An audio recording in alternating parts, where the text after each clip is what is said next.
여러분 안녕하세요. 이 박사입니다. PMI 지수를 중심으로 한 8월달 중국 경제 통계가 발표가 되었습니다. 이제 이번 질병 사태가 발생하고 나서 벌써 반년이 흘렀습니다. 대부분의 중국 기업들과 소상공인들은 엄청난 타격을 입었죠. 지난 3월 시점에서 중국의 학자들이 중국 중소기업들을 대상으로 해서 설문조사를 한 적이 있었습니다. 이때 대부분의 중소기업들이 50% 정도의 매출 감소를 경험하고 있다고들 했었죠. 당시 이들은 그 상황을 헤쳐나가기 위해서 정부 및 금융기관들에게 지원을 요구했었는데요. 그 내용은 대부분 세금 감면 등 세금 혜택, 임대료나 인건비 같은 원가 부담의 경감책, 그리고 이자 감면 또는 면제 등의 금융 부담을 줄여달라는 그런 것들이었습니다. 그리고 실제로 양회에서 결정된 중국 정부의 정책은 이러한 중국 중소기업들의 요청에 상당히 부응했다고 볼 수 있습니다. 양회에서 리커창 총리가 발표한 그 경제정책의 내용은 이미 한번 소개해 드렸기 때문에 여기서는 더 말씀드리지 않겠습니다. 이 시점에서 우리가 확인하고 싶은 것은 과연 중국 정부의 이런 일련의 정책들이 효과를 보이고 있는가 아닌가 하는 것이죠. 이미 9월에 진입한 이상 이제 한 달만 지나면 4분기도 끝나게 됩니다. 이 시점에서 8월달 중국 정부 통계가 나온 것은 시기적으로 새겨볼 만한 때이죠. 발표된 8월의 제조 PMI 지수를 보면 51%, 전월 대비 약간 하강했지만 3월 이후 반년 동안 계속 50을 넘으면서 양호한 숫자를 보인다고 할 수 있습니다. 기업 분류별로는 대기업이 52%, 중형이 51.6%로 전월 대비 0.4% 상승을 했습니다. 그렇지만 소형기업은 아직도 47.7%고 따라서 임계점인 50에 많이 미달하죠. 게다가 전월 대비 0.9%나 하락을 한 숫자입니다. 이것은 중국 정부가 아무리 경기 진작책을 도입을 했어도 이번 질병 사태도 있었고 남방 대홍수도 있었고 태풍도 있었고 메투기까지 정신없이 불리한 사건들이 발생하면서 민간 기업들의 생산을 회복시키기에는 아직도 역부족이었다는 것을 의미하는 것으로 해석이 됩니다.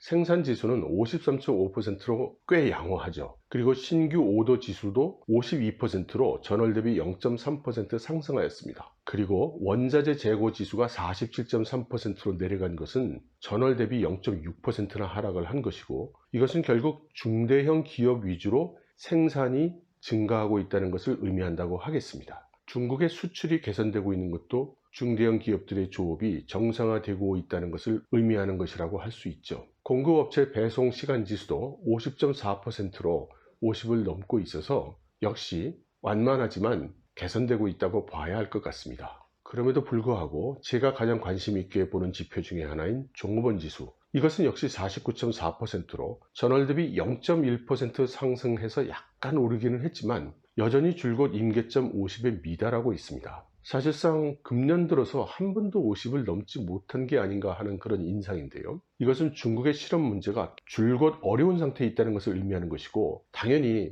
이에 따른 민생 문제는 지속적으로 악화되고 있다고 봐야 할 것입니다.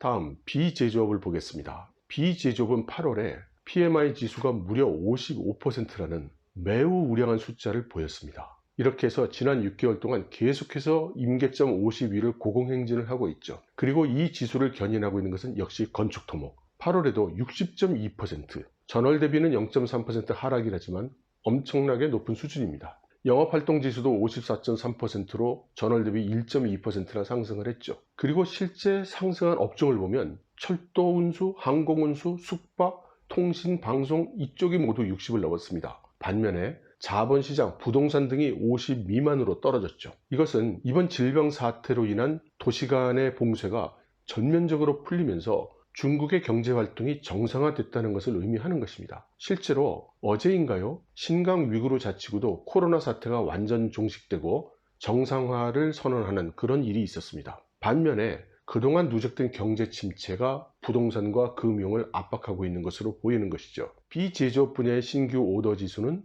52.3%, 전월 대비 0.8% 상승을 해서 비제조업 쪽에서도 상당히 경기 회복이 시작된 것으로 보입니다. 업종별로 보면 역시 건축 토목 쪽이 56.4%, 전월 대비 1.8%나 상승을 하였습니다. 서비스 업종의 경우는 신규 오더 지수가 51.5%로 전월 대비 0.5% 상승을 했죠. 확연히 경제 활동이 정상화되고 있는 것입니다. 이에 따라서 투입자재 가격도 51.9%로 여전히 임계점 위를 보이고 있고, 비제조업 기업의 경영 활동에 사용되는 투입 물품 가격의 전체 상승폭이 다소 줄어들어서 후방 효과는 그렇게 크지 않았습니다. 소비자 가격 지수는 50.1%, 지난달과 같은 수준이고 어쨌든 50을 상회한다는 점에서는 나쁘지 않습니다. 업종별로는 역시 건축 토목 쪽이 52.2%로 전월 대비 0.9% 상승을 했고, 반면 서비스 쪽은 49.8%, 전월 대비 0.1% 하락을 했습니다. 그래서 기업 중에는 소기업이 지난 내내 경기가 회복이 되지 않고 있고,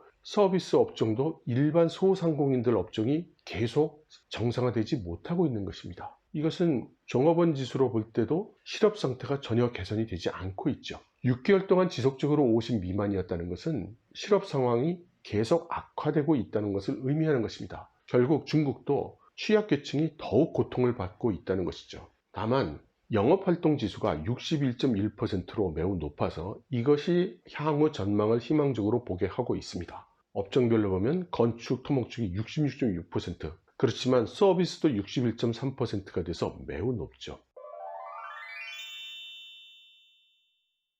그래서 결론적으로 제조 PMI, 비제조 PMI를 종합한 결과는 54.5%로 전월 대비 0.4% 상승한 것으로 나타났습니다. 중국 정부는 이번 8월 제조 PMI를 발표하면서 5가지의 시사점이 있다고 하였습니다. 첫째, 수요가 계속 회복되고 있다. 둘째, 수출이 개선되고 있다. 수출 오더 지표가 49.1%로 전월 대비 0.7%나 상승을 했다는 거죠. 셋째, 신성장 동력 산업이 힘을 내고 있다. 하이테크 쪽과 장비 제조업 쪽의 PMI가 각각 52.8%와 52.7%를 기록했다고 합니다. 넷째, 시장이 점진적으로 개선되어서 가격 지수가 상승하고 있다. 마지막으로 향후 경영 환경에 대한 전망이 개선되면서 미래 시장에 대한 기업의 신뢰가 늘고 있다. 이달 기업의 생산 영업활동 지수가 58.6%로 전월 대비 0.8%나 상승한 것을 근거로 제시하고 있습니다. 사실 중국이 금년에 처한 상황에 비해서 지금까지 중국 정부가 발표해온 내용대로라면 꽤나 선전하고 있는 것으로 생각할 수 있습니다. 월스트리트 저널은 중국 정부의 소비 진작책이 통할 가능성이 보이는 것 같다, 이렇게 보도하기도 하였죠. 제가 그동안 중국의 경제에 관련된 이런 지표, 데이터들을 소개를 해드리면 어떤 분들은 그래서 당신은 지금 중국 경제가 매우 좋다는 거냐? 질병 사태에 홍수에 메뚜기까지 피해를 입고 있는 중국이 어떻게 경기가 좋을 수 있다는 거냐? 역시 중국의 통계는 모두 거짓이야. 이제 이런 말씀들을 하십니다. 그분들의 말씀이 틀리지 않습니다. 중국이 경제 상태가 좋을 리가 없죠. 제가 중국의 경기를 나쁘지 않다고 말씀을 드리는 것은 중국이 과거보다 현재 경제가 너무나 좋다, 이런 취지로 말씀을 드리는 게 아니라 현재 다른 나라가 직면하고 있는 경제 상황에 비해서 상대적으로 중국 쪽이 잘 견디고 있다, 그런 취지에서 말씀을 드리는 것입니다. 그리고 이 PMI라는 것이 상당히 착시 현상을 주고 있다는 것을 좀 고려하셔야 될 것 같습니다. 중국 정부가 발표하고 있는 PMI는 작년 이맘때, 즉 동기 대비가 아니죠. 전월 대비죠. 다시 말해 이번 달보다 다음 달은 좀 나아질 것 같다고 하면 50 이상의 숫자가 나오는 것입니다. 돌이켜서 금년 2월에 28.9%라는 것은 당시 70%가 넘는 중국 기업들이 이제 큰일 났다, 다음 달에는 이번 달보다도 훨씬 악화될 것이다 라고 했다는 그런 의미죠. 그런데 정말로 최악의 상황이 왔죠. 만일 최악의 상황에 있다면 다음 달은 이보다 더 나빠질 수가 없기 때문에 당연히 이번 달보다는 개선이 될 것으로 예상을 하는 것입니다. 그런데 중국의 경우 질병 사태에 미중 무역 전쟁이 겹치는 그런 상태에도 불구하고 53%만 다음 달이 이번 달보다 나아질 것 같다고 대답을 한 것입니다. 요는 이 그래프를 보면 같은 53%라도 작년 8월에 53%라고 대답한 것과 금년 3월에 53%라고 대답한 것은 PMI 숫자는 같아도 경제 상태는 매우 다르다는 것입니다. 상당히 별 문제가 없는 상태에서 53%가 다음 달은 이번 달보다 나을 거라고 대답을 한 것과 엄청난 피해를 입고 있는 상황에서 53%가 그래도 다음 달은 이번 달보다는 나을 것이다, 라고 이야기하는 것은 그 의미가 다르다는 것이죠. 그래서 단순히 그래프의 높낮이만을 보고 중국 정부가 자국의 경제가 굉장히 좋은 것으로 포장하고 있다. 물론 그렇게 보아주기를 바라고 그러한 착시 효과를 노렸을 수 있지만 실제 우리가 정확히만 해석을 한다면 그러한 함정은 충분히 빠져나올 수 있을 것입니다. 여러분 들어주셔서 감사합니다.